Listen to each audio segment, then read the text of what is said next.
From 1847 to 2007, the majority of American postage stamps were used for their intended purpose: communication across a vast republic and its possessions. These ruins in southeastern California once belonged to the Butterfield Overland Mail, a relay point in the continental network built to move messages across impossible distances. Long before interstate highways, jets, email, the Republic depended on stations like this for riders and stagecoaches. I'm Mark Schauer, and this is Dispatches from the Lost Republic. For a nation that romanticized the frontier, it's remarkable how many great American lives began not on battlefields, but in the mail.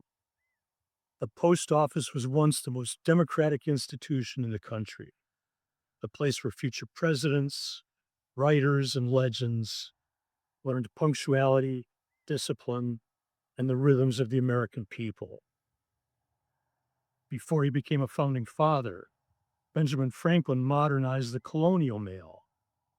He improved routes and reduced delivery times, understanding that a republic travels at the speed of its communications. Long before the White House, Lincoln sorted letters in New Salem, Illinois. He carried some himself by horseback or on foot and reportedly kept undelivered mail in his hat until its owners appeared. It was government at its most human scale, knowing names and faces, waiting for people to arrive. Even the Pony Express, brief and nearly mythic, became part of America's postal imagination, and few figures embody that mythology more completely than Buffalo Bill Cody.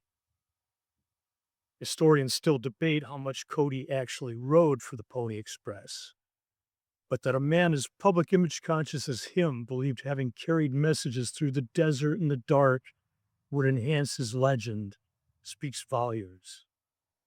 It was places like this that made that legend possible.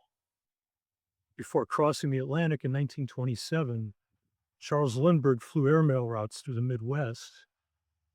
The discipline of flying the mail through bad weather and lonely nights taught him the habits that made his first flight possible. The mail shaped writers and dreamers, too.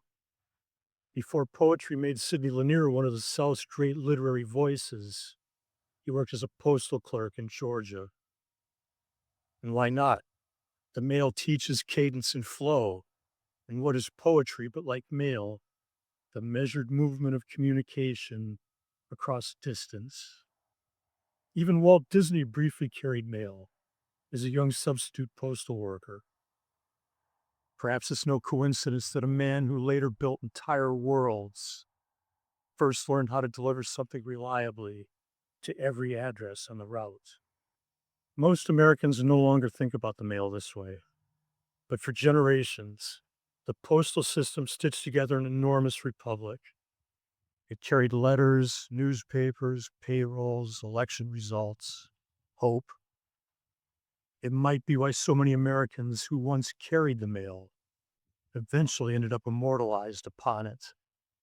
I'm Mark Schauer, and this is Dispatches from the Lost Republic.